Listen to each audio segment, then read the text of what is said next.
ماهی مرکب یا اسکوید گیم. این روزها همه دارن در مورد فصل جدید این سریال صحبت میکنن.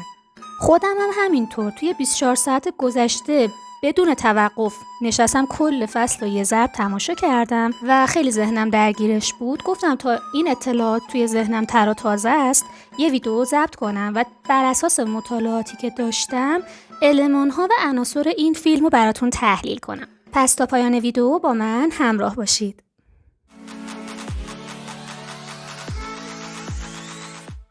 سلام، من سایه هستم. اینجا چنل با من مطالعه کنه.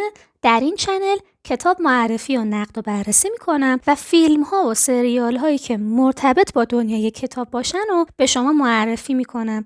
اگر به اینجور موضوعات علاقه‌مند هستین چنل رو سابسکرایب و زنگوله رو فعال کنین تا از ویدیوهای پیش روی چنلم مطلع بشید. امروز میخوام در مورد سریال اسکوید گیم صحبت کنم، فصل جدید. این سریال فقط یک برنامه تلویزیونی سرگرم کننده نیست. یک نقد خیلی جدی داره به این وضع زندگی که ما در جهان مدرن داریم. جهانی که آدم‌ها به همدیگه بی‌اعتمادن، زیرا به همدیگه رو میزنن، به خاطر پول تن به هر کثافتی میدن. این ساختارهای اجتماعی باعث یک رقابت بیرحمانه شده که من میخوام این عناصر رو براتون حلاجی کنم با توجه به مطالعاتی که داشتم.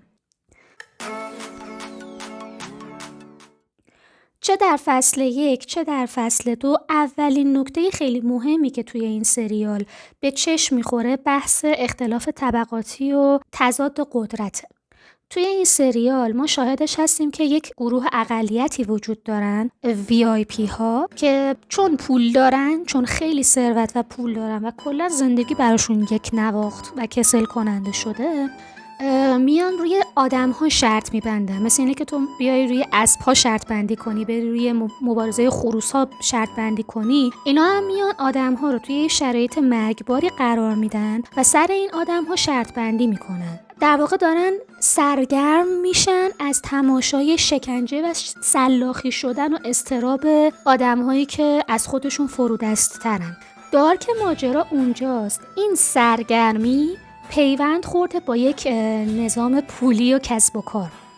یعنی صرفا یک سرگرمی نیست که بذاره بره. خب شما آدم هایی رو میبینید که کشته میشن توی این بازی و بهتره که تر و تمیز کشته بشن که اعضای بدنشون قابل فروختن باشه. یعنی با بدن این بازیکنان قاچاق اعضای بدن راه میندازن که خیلی پول و سرمایه توشه.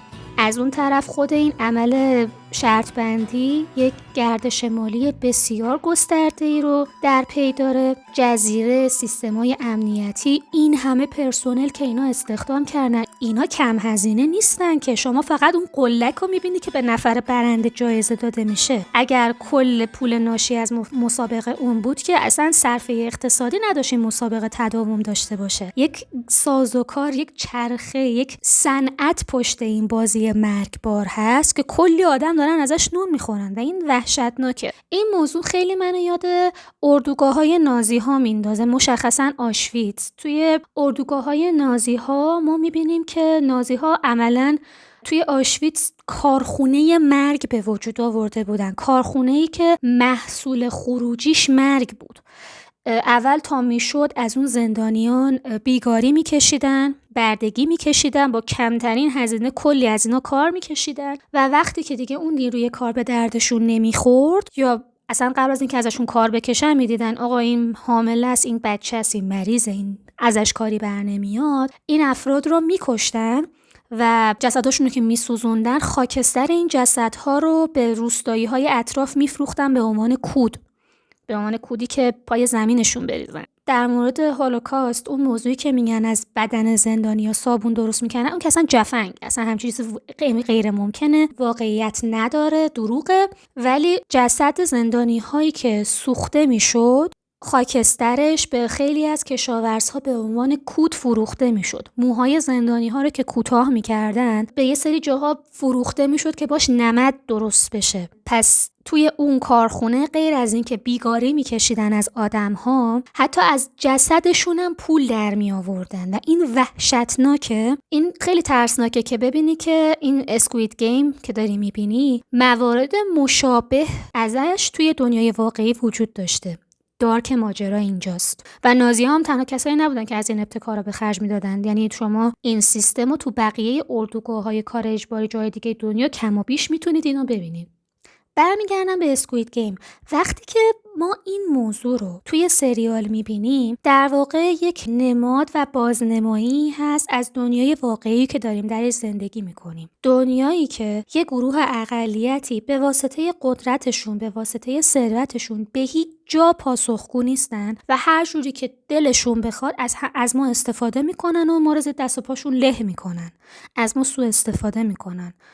قدرت را هم طرف خودشون دارن و خیلی هم خوشحال و خندون، کسی هم نمیتونه بهشون چیزی بگه. از این جهت خب خیلی این نکته همونطور که توی فصل 1 وجود داشت، توی فصل 2 هم میبینیم که وجود داره. کلا میبینیم که قوانین اجتماعی و اقتصادی جامعه به نفع کسایی هستن که در رأس هرم قدرت قرار دارن. مثلا توی بازی ما قوانینی داریم که آزادانه و دموکراتیک طراحی شدن، ولی در واقع برای رقابت نابرابر و برای چزوندن و توی پاچه ملت کردن طراحی شدن. جوریه که اگر میخوای صعود کنی باید دیگری حذف بشه، به بدترین شکل ممکن هم باید حذف بشه، جوری که یه جای بازی کار به جایی میکشه که آدما دیگه نمیترسن وای حمله شد چند نفر مردن، با ذوق نگاه میکنن که به ازای هر کسی که مرد چقدر پول توی اون قلک ریخته میشه. اون آدم دیگه انسان به حساب نمیاد، دوست، همسایه، هموطن، اصلا هیچ کدوم از اینا به حساب نمیاد. یه کیف پول سیاره، یه کیف پول بالقوه است که اگه بمیره میشه بالفعل. و این خیلی دارک و ترسناکه. در این زمینه اگر خیلی مایل بودین توی کامنت ها برام بنویسین که تو این زمینه کتاب بهتون معرفی کنم و اون کتاب براتون تحلیل و بررسی کنم. دومین نکته بسیار تکان دهنده در مورد این سریال جایی بود که آدم‌ها ترجیح دادن به جای اینکه همبستگی و اتحاد داشته باشن، به جای اینکه به فکر همدیگه باشن، ترجیح میدن که بمیرن. این اصطلاح دیگی که برای من نجوشه میخوام سر سگ دوش بجوشه رو شما رسما تو این داستان توی سریال فصل 2 میتونید اینو پخش زنده ببینید. میبینیم که مرحله اول سپری میشه. بازیکن‌ها میدونن که اگر صحبت‌های اون آقا نبود اینا هیچ کدوم جون سالم به در نمیبردن، زنده نمیموندن. زنده بودنشون به خاطر اینه که این داشت بهشون میگفت که چیکار کنین چیکار نکنین، چون قبلا توی بازی شرکت کرده. بازی که تمام شد همچنان به این آدم اعتماد نمیکنن و هرچند داره التماسشون میکنه آقا بیاین خیر این قضیه رو بگذریم، انصراف بدیم، نمیان انصراف بدن. مرحله دوم که پری میشه هم باز نمیان انصراف بدن، حتی بیشتر حریص میشن که برای پول بیشتر آدمای بیشتری توی این بازی بمیرن که پول بیشتری برنده بشن. هرچی هم بهشون میگیم بابا اصلا از کجا معلوم که خودت راند بعدی مسابقه زنده باشی، میدونی بیا تا زندگی همین پول کم و بردار ببر، همون یک مقدار کم قرض و حساباتو صاف کن، ولی قبول نمیکنن. مثلا حالا یه سریشون چون سالمند بودن، میان سال بودن، گفتن آقا ما زیر بدهی سنگین هستیم، برای ما دیگه عمر ما گذشته، نمیتونیم این بدهی رو پرداخت کنیم. حالا باز من اونو میتونم درکش کنم، ولی اون پسر جوونی که مفنگی بود و معتاد بود و خیلی هم قلدر بازی در میورد، نمیذاش بقیه انصراف بدن از بازی، خودش مرد. ولی خیلی امیدوار بود که بازی حتما ادامه پیدا کنه. خیلی هم تهدید به مرگ میکنم که کسی از بازی انصراف نده. خب چرا اسکول جان، تا زودتر انصراف میدادی همون یه ذره پول لاقل دستتا میگرفت، لاقل یه جای کارتو برطرف میکرد، حتی اگر کامل حسابت صاف نمیشد. این رفتاری که توی سریال داریم میبینیم نشونگر 2 ویژگی نظام سرمایه‌داریه. یکی رقابت بیرحمانه و یکی هم فقدان امنیت اجتماعی. رقابت بیرحمانه خب ما داریم میبینیم که برای بقا و برای موفقیت افراد باید حذف بشن. مثل همون جایی که گفتم تو باید ذوق کنی که آدم‌ها مردن چون داره پول به اون قلک اضافه میشه. توی این منطق رقابتی دیگه اصلا چیزی به اسم همکاری و همبستگی و اینا اصلا موضوعیت نداره. وقتی که آدم‌ها تو همچین شرایط رقابتی باشن خب نمیتونن به هم دیگه اعتماد کنن، چون بالاخره ممکنه زیرابشون زده بشه. وقتی که این بی‌اعتمادی وجود داشته باشه ترجیح میدن که هر کی کلاه خودشو سفت بچسبه، هر کسی فقط به فکر نجات خودش باشه. اینجاست که دیگه همبستگی شکل نمیگیره و این موضوع به ضرر همه است. این که ما میبینیم تمایلی برای همکاری وجود نداره و مرگ رو به همکاری ترجیح میدن. گفتم خیلی عجیبه این که تو بمیری، جسدت دست خانوادت نرسه، حتی ندونن که تو مرده ای یا زنده ای، ولی عوضش با پول کم بر نگردی خونه. این که تو همچین شرایطی تو مرگ رو ترجیح بدی، تو همکاری نکردن رو ترجیح بدی، نشون دهنده چیه؟ نشون دهنده عمق اون شکاف اجتماعی که وجود داره، عمق اون بی‌اعتمادی که وجود داره. این شکاف و بی‌اعتمادی رو نظام سرمایه‌داری به وجود آورده، یا حداقل اگرم از قبل وجود داشته، این نظام سرمایه‌داری میاد این شکافه رو بیشترش میکنه، عمق داستان رو بدترش میکنه. این نظام افراد رو به جای اتحاد و همکاری تشویق میکنه به یک رقابت بیرحمانه که توی اون رقابت بیرحمانه این که تو اخلاقی رفتار بکنی عملا شکست خورده ای، احمقی.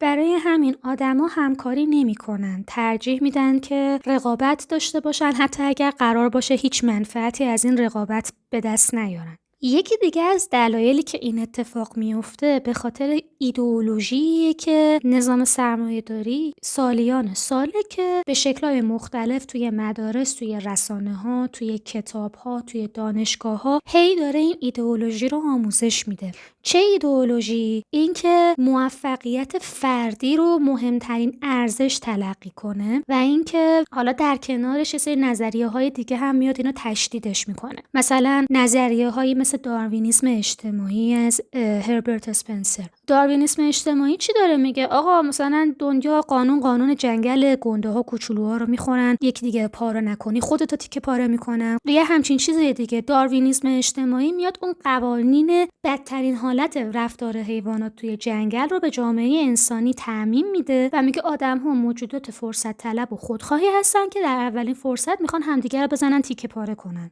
و اون گروهی، اون شخصی دوام و بقا پیدا میکنه که اسلحه، از همه بهتره، از همه وحشی‌تره، از همه خودخواه‌تره، از همه زیرآبزن‌تره.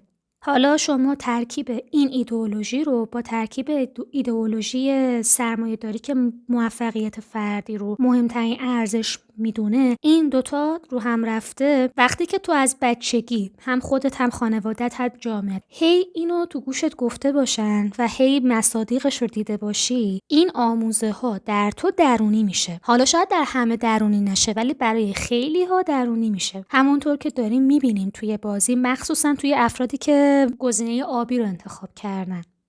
پیر بوردیو این فرایند درونی سازی ایدئولوژی رو میگه به این دلیل اتفاق میفته که آدم‌ها ارزش‌های نظام طبقاتی رو جذب خودشون میکنن. برای همینه که رقابت رو به همکاری متقابل ترجیح میدن.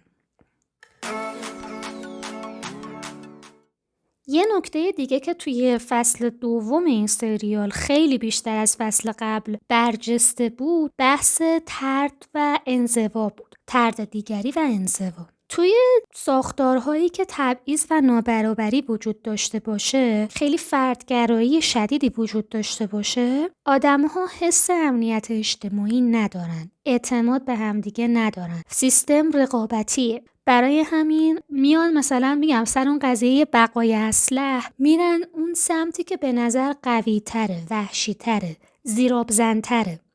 کسی که این ویژگی ها رو نداشته باشه، هزاری هم ویژگی های مثبت دیگه اگر داشته باشه، فاقد اهمیت تلقی میشه. برای همین وقتی که همچین تفکری وجود داشته باشه، توی اون سلسله مراتب اجتماعی افراد و گروه های مختلفی شروع میشن به حذف شدن، طرد میشن. چجوری؟ ببینید وقتی که آدم‌ها با همدیگه همکاری نداشته باشن و به همدیگه به چشم رقیب نگاه کنن و منابع محدود باشه، پس سعی میکنن که هر کی زودتر به اون منابع دسترسی پیدا کنه. رقیب من دشمن منه.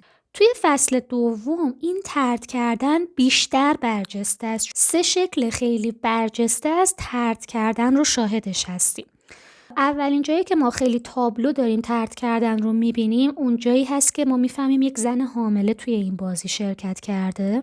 خب گفتم جامعه رقابتی، بعضی از بازی هایی که توی این بازی باید انجام بشه نیاز به توان فیزیکی داره و کسی که بار داره خب نباید خیلی بهش استرس وارد بشه، نمیتونه خیلی تکون بخوره. برای همین اصلا در نظر نمیگیرن که این آدم شاید بازی کردنش خوب باشه، شاید توان و مهارت‌های دیگه‌ای داشته باشه. کسی با این خانم همگروه نمیشه اول بازی. کسی دردسر نمیخواد، کسی دنبال یک زن ضعیف نمیگرده. معمولا مردا میگشتن ببینن کدوم مردی قلچ و مختار و وحشی تره، اونو بیارن توی تیم خودشون. یه جای سریال حتی این قضیه چوبش رو هم میخورن، یعنی یه گروه از آقایونی بودن که نمیتونستن خیلی خوب بازی رو اجرا کنن، یه سری کارا رو بلد نبودن و داشتن میگفتن که کاش موقع گروه بندی لااقل یه خانومی رو توی جمعمون میآوردیم. معمولا زنا این بازی رو بهتر بلدن. ما حتی یه جاهایی هم میبینیم که خود بازیکن‌ها دارن چوب این سوگیریشون رو میخورن. وقتی که یه نفر حامله است یا بارداره یا بچه‌ای یا زاییده داره بچه داری میکنه یا از افراد دیگه مراقبت میکنه، حالا به شکل مادری، پرستاری یا هر چیز دیگه، این کارها چون کار تولیدی به حساب نمیاد، کسی بابتشون پول نمیگیره یا خیلی کم پیش میاد کسی بابت انجامش پول بگیره، معمولا کارهای با ارزشی تلقی نمیشه. با اینکه پرورش و مراقبت و به وجود آوردن نسل جدید یک کار بسیار مهمه و جامعه بهش احتیاج داره. مراقبت از یکدیگر، مشخصا مراقبت از بچه‌ها و بیماران و سالمندان یک کار ارزشمنده، ولی چون کالای تولیدی نیست، چون بابتش معمولاً پولی داده نمیشه، چون معمولاً زنان این کارا رو رایگان انجام میدن، کارهای بی‌ارزشی تلقی میشه. برای همینه که کسی با اون زن باردار همتیمی به این راحتی همتیمی نمیشه. اون زن به عنوان دردسر، نونخوره اضافه تو دست و پا تلقی میشه. مورد بعدی که ما میتونیم این طرد کردن رو ببینیم اونجایی هست که یه زن سال خورده رو که مادر یکی از بازیکنام هست تو جمعشون راه نمیدن. مثلا خب پسری با مادرش باید 3 نفر بشن تا تیمشون تشکیل بدن و 2 تا مرد دیگه میان و از مادرش جداش میکنن، میگن بابا این پیری که دیگه دم مرگ، ولش کن، با ما بیا هم تیمی شو. اون زن صرفا به خاطر اینکه دیگه جوون قوی قلچماق نیست بی ارزش تلقی میشه، آدم حساب نمیشه. با اینکه خب زنیه که حواسش به بقیه هست، اتفاقا مهارت‌های بازیارم خوب بلده، زرنگ هم هست، ولی به خاطر سالمند بودنش مورد تبعیض قرار میگیره، طرد میشه. سومین موردی که ما سیاست طرد رو داریم میبینیم بین بازیکن‌ها، اون شخصیت زن ترنسجندره. اول که خب ما میبینیم که اصلا خود بازیکن‌ها هم دارن چپ چپ نگاش میکنن، این چیه، چرا همچینیه، زن مرد چطوریه. البته بعداً برخوردا باش بهتر میشه، ولی همون اول کار بازم کسی با این آدم همتیمی نمیشه. صرفاً برای اینکه ظاهرش متفاوته، هویت جنسیتش از بقیه متفاوته، باعث میشه که آدما حس غیر عادی بودن نسبت بهش داشته باشن و فکر کنن که چون آدم غیر عادیه پس یک بازیکن ضعیف و بی استفاده و یه همتیمی به درد نخوره، که بعداً میبینیم اصلا اینطور نیست. این آدم قبلا سرباز بوده، بسیار آمادگی جسمانی بالایی داره، بسیار توانمندی‌ها و نظم بالایی داره و اون تیمی که تشکیل میده یکی از بهترین تیم هاست، ولی در نگاه اول فقط به خاطر اینکه متفاوته داره طرد میشه. اینا همه چی رو نشون میده؟ اینکه توی اون نظام سرمایه‌داری به خاطر اون رقابت شدیدی که وجود داره، بی‌اعتمادی هم بین آدم‌ها وجود داره. وقتی که این بی‌اعتمادی وجود داشته باشه، به جای اینکه همبستگی و همکاری رو شاهدش باشیم، یک چرخه‌ای رو می‌بینیم که یک کسی این وسط یا یک گروهی این وسط طرد میشه. یکی دیگه از المان‌های جالب توی این سریال در هر 2 فصل بحث خشونت به عنوان یک ابزار کنترله که خیلی واردش نمیشه. فقط میتونم بگم که مشابهش رو ما توی حکومت‌ها، کشورها و دولت‌ها کلاً داریم میبینیم که برای اونها خشونت یک ابزاری هست برای کنترل کردن. حالا یه جاهایی اون خشونت مستقیم دارن تیراندازی میکنن و خشونت میورزن، یه جاهای غیر مستقیم این خشونت داره اعمال میشه. یکی از جاهای بسیار جالب این سریال برای من توهم آزادی و حق انتخاب داشتنه. یعنی چی؟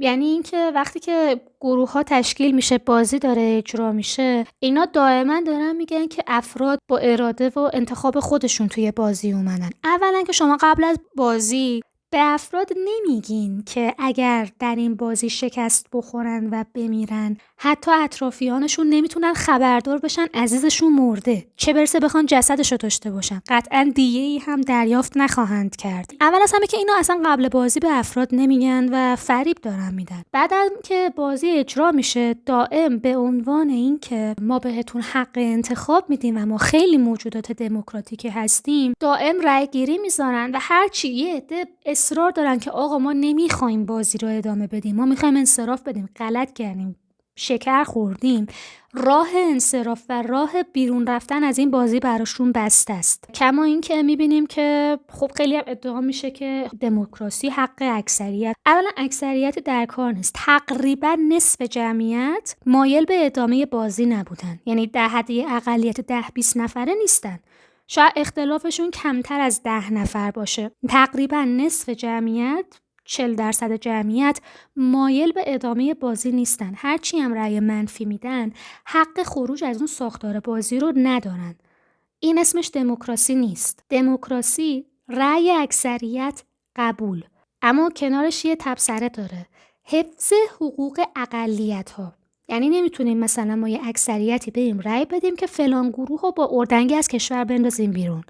این دموکراسی نیست اسمش. دموکراسی این نیست که چون اکثریت کشور مثلا فلان عقیده سیاسی و فلان مذهب رو دارن پس فلان کار برای همه مردم اون کشور غیر قانونی باشه چون اکثریت رأی اکثریت. نه عزیزم، این اسمش دموکراسی نیست. دموکراسی یعنی رأی اکثریت ضمن حفظ حقوق اقلیت. ما میبینیم که پس توی این بازی اون توهم آزادی، توهم حق انتخاب خیلی زیبا به تمسخر گرفته شده. من این تیکه رو خیلی دوست داشتم. ما میبینیم آدمایی توی این بازی شرکت کردن از رده‌های سنی مختلف که بسیار بیپول و بدبختن. فکر میکنم با همدیگه خیلی فرق دارن ولی واقعا فرق زیادی ندارن. وقتی که چند تاشون دور هم میشینن و از هم میپرسن تو بچه کجایی، میفهمن خونه هاشون کلا توی یه محدوده شهره، خارج شهره، حاشیه شهره، جای فقیرنشین شهره. اگر پولدار بودن، اگر وضعشون خوب بود اصلا توی این بازی شرکت نمی‌کردن. اما بازم فکر میکنن که خیلی با همدیگه فرق دارن، خیلی نسبت به همدیگه برتری دارن. این تفاوت‌ها واقعا کمرنگ و ناچیزه نسبت به واقعیت چیزی که هستن. و وقتی که ما میبینیم که آدم‌هایی که سن بالایی دارن، حتی اون پیرمردی که دو دستی بازی رو چسبیده ول نمی‌کنه، ما می‌بینیم که خب توی شرایط بدی قرار دارن دیگه. یه شرایط اقتصادی بسیار بد، شرایط خیلی رقابتی و بیرحمانه که آدم‌ها به شدت پول لازمن. پس ما انتخاب میکنیم که در این بازی باشیم. نه ازم اسمش انتخاب نیست، طرف دیگه گزینه دیگه ای نداره. بمیرم بهتر از اینکه دست خالی به خونه برگردم. این اسمش انتخاب نیست. هربرت مارکوزه اومده این موضوع رو بیشتر توضیح داده. میگه که توی جوامع سرمایه‌داری فشارهای اقتصادی و اجتماعی جوری روی زندگی افراد اثر میذاره که آزادی واقعیشون رو از بین میبره. به جای انتخاب‌های واقعی، آدم‌ها بین گزینه‌هایی که سیستم براشون تعیین کرده بین بد و بدتر انتخاب میکنن. توی بازی مرکب ما این وضعیت رو داریم به وضوح میبینیم دیگه. بازیکنان بین مردن و اینکه با یه پول خیلی گنده‌ای برگردن خونه و یه گزینه رو انتخاب کنن، بین بازی‌های خطرناک و اینکه یک زندگی طولانی ولی با یه اضطراب مداوم بعد یه گزینه رو انتخاب کنن. این اسمش واقعا انتخاب کردن نیست. این اصلا اسمش آزادی نیست، یه جور سرکوبه. سرکوبی که آدم‌ها ناخودآگاه به همون گزینه‌ای تن میدن که سیستم براشون تعیین کرده. یه فیلسوف فمینیست هست به اسم آمالیا هولمز که خیلی قشنگ توضیح داده و میگه که توی سرمایه‌داری آزادی توهمه. وقتی که گزینه‌هات یا گرسنگی هستن یا استثمار، اصلا آزادی واقعی اینجا وجود نداره. این دقیقا همون چیزی که ما تو بازی ماهی مرکب هم داریم میبینیمش. بازیکنان فقط به ظاهر آزادن، به ظاهر در یک بازی دموکراتیکی هستن. ما نه دموکراسی داریم میبینیم نه آزادی داریم میبینیم. آزادی در واقع توی این بازی یه جور سرابه. اگر بخوان خورده نشن باید زودتر حمله بکنن و بزنن دهن طرف مقابل سرویس کنن. چیزی که توی این فصل قشنگ بود نسبت به فصل قبلی اینه که ما دیگه شاهد تصمیم بیچون و چرا بودن نمیشیم. میبینیم که گیهون تصمیم میگیره که مقابله به مثل کنه، مبارزه کنه، این ساختار رو تغییر بده، اگرچه که شکست میخوره اما همین تلاشش و اینکه یک گروه جمع میکنه. ببین اولش یک اکت فردیه ولی میاد این اکت فردی رو، این مقاومت فردی رو تبدیلش میکنه به یک کار جمعی. و این یه پول توپلی از بازی برنده شده بود ولی نخواست سعادت رو یه نفره حالش رو ببره، میخواد این سیستم ستم رو پایان بده. پس دوباره میاد ریسک میکنه، وارد بازی میشه و اون مقاومت فردیش رو تبدیل میکنه به یک عمل اعتراضی و یک مقاومت جمعی و گروهی که خیلی این قسمت برای من قشنگ بود ولی نمیدونم چرا کارگردان تش اینجوری کرد. این تیکه داستان به نظر من جذابترین و قشنگترین جای ماجرا بود. گیهون تصمیم میگیره به جای اینکه یک قربانی باشه عملیات داشته باشه، مبارزه کنه.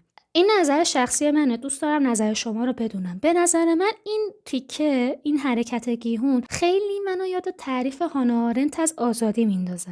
اگر نمیدونین آرنت در مورد آزادی چی گفته، من قبلا توی چنلم یه ویدیو ساختم. توی این کارت‌های بالای صفحه و توی دیسکریپشن براتون لینکشو میذارم. اون ویدیو رو تماشا کنید، خیلی هم طولانی نیست. یه مقاله از آرنت نوشته آزادی چیست و براش سری مصادیق آوردن.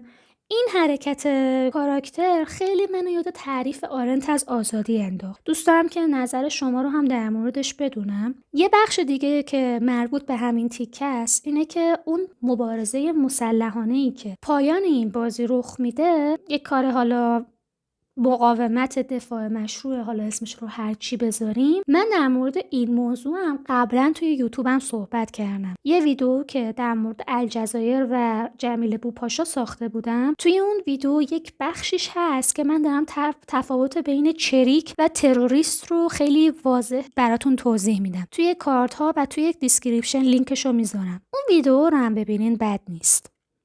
خلاصه آقا سرتون رو درد نیارم، این سریال معرکه بود و یک بهونه‌ای بود که به یه سری مفاهیم و مطالبی که به کتاب‌های جامعه شناسی و اقتصادی مرتبط هستن، به بهونه این سریال یه گریز به اون کتاب‌ها بزنم و ویدیوهای مرتبطی که قبلا توی چنلم گذاشتم. دوست داشتم حالا این حرکت رو هم آنلاک کنم چون دوست دارم ما کتاب‌ها رو کاربردی بفهمیم. میدونی دلم نمیخواد که کتابی که خوندیم و ببوسیم بذاریمش کنار و دیگه تموم شد و رفت. دوست دارم اون مطالعه‌ای که میکنیم، کتابی که معرفی میکنم، یه کاربردی توی فهم مسائل روزمره داشته باشه. دیدم که این سریال خیلی پتانسیل داره که در مورد این موضوعات صحبت کنم.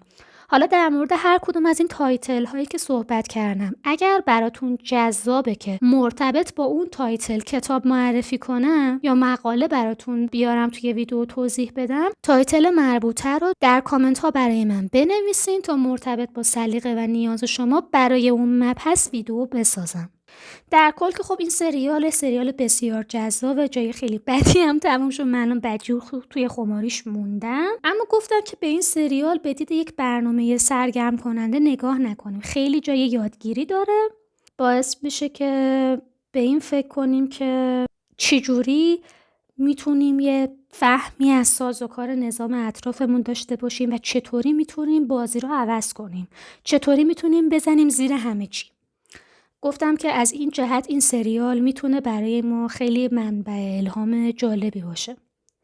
مرسی که تا اینجای برنامه با من همراه بودید. امیدوارم که این ویدیو براتون جذاب بوده باشه. اگر از این محتوا خوشتون اومده حتما با لایک، کامنت و سابسکرایب ازم حمایت کنین. یه لینک هم توی کپشن میذارم، لینک سایت هامی باش هست. شما میتونین از طریق این سایت از من حمایت مالی کنین. هر چقدر کردمش اصلا اجباری نیست، ولی اگر دوست داشتین چرا که نه، دمتون گرم. پلیلیست‌های مختلفی هم من توی چنلم دارم. مثلا من توی این ویدیو خیلی اومدم نظام سرمایه‌داری رو نقد کردم و شاید شما به موضوع لیبرالیسم علاقه داشته باشید، عقاید لیبرال داشته باشید یا دوست دارین بدونین که لیبرال ها چه جور آدمایین. آیا هر کسی هر چرت و پرتی که گفت واقعا لیبراله؟ شاید برای شما اینجور سوالات باشه. من توی چنلم یه پلیلیست کتاب صوتی دارم به اسم پلیلیست لیبرالیسم. یه کتابیه که حالا آماتور با کجدار و مریض و یه سری نقاط ضعف و قوت و اینا خودم این کتابو رو خونی کردم، توی چنلم میذارم، توی دیسکریپشن توی کپشن لینکش رو میذارم. مواردی هم بوده که من پیش از این کتاب معرفی کردم، فیلم و کتاب‌های جذابی معرفی کردم. اون پلیلیستای منم میتونین سر بزنین، لایک و کامنت یادتون نره. تا ویدیوهای دیگه، خدا نگهدار.